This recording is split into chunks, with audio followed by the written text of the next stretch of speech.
ડભોઈ નગરમાં મેડિકલ વેસ્ટનો ગંભીર પ્રશ્ન. જોખમી બાયોમેડિકલ કચરો નર્મદા કેનાલ પાસે ખુલ્લામાં ફેંકાયો. સિનોર ચોકડી વિસ્તારમાં આવેલી કેટલીક હોસ્પિટલ અને ક્લિનિક્સ દ્વારા જોખમી બાયોમેડિકલ કચરો નર્મદા કેનાલ પાસે ખુલ્લામાં ફેંકવામાં આવતો હોવાનો આક્ષેપ થયો છે.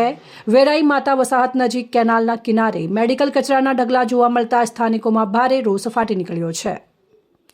સ્થળ પર જોવા મળેલા દ્રશ્યો ચોંકાવનારા છે. અહીં વપરાયેલા ઇન્જેક્શનની 100 સિરીઝ, ગ્લુકોઝની ખાલી અને અડધી ભરેલી બોટલો તેમજ એક્સપાયરી થયેલી દવાઓની પટ્ટીઓ સહિતનો મેડિકલ વેસ્ટ ખુલ્લામાં ફેંકાયેલો જોવા મળી રહ્યો છે. આ કચરો માત્ર જમીન પર જ નહીં પરંતુ નર્મદા કેનાલના વહેતા પાણીમાં જઈ રહ્યો છે, જેના કારણે ખેડૂતોમાં ચિંતા વધી છે. કારણ કે આ કેનાલનું પાણી ખેતી માટે ઉપયોગમાં લેવાય છે. જેની દવાઓ પાણીમાં ભળે તો પાક અને જમીન બંનેને નુકસાન થવાની ભીતિ છે. તે ઉપરાંત આસપાસના વિસ્તારમાં ભયંકર દુર્ગંધ ફેલાતી હોવાના કારણે રોગચાળો ફેલાવવાનો ભય પણ સ્થાનિકોએ વ્યક્ત કર્યો છે. હવે સવાલ એ ઉઠી રહ્યો છે કે નગરપાલિકા અને આરોગ્ય વિભાગ આ મામલે શા માટે કાર્યવાહી નથી કરતા. સ્થાનિકોએ માંગ કરી છે કે તાત્કાલિક તપાસ કરીને જવાબદાર હોસ્પિટલ સામે કડક કાર્યવાહી કરવામાં આવે. રિપોર્ટ પરવીન વસાવા, સંબંધ ભારત ન્યૂઝ, વડોદરા.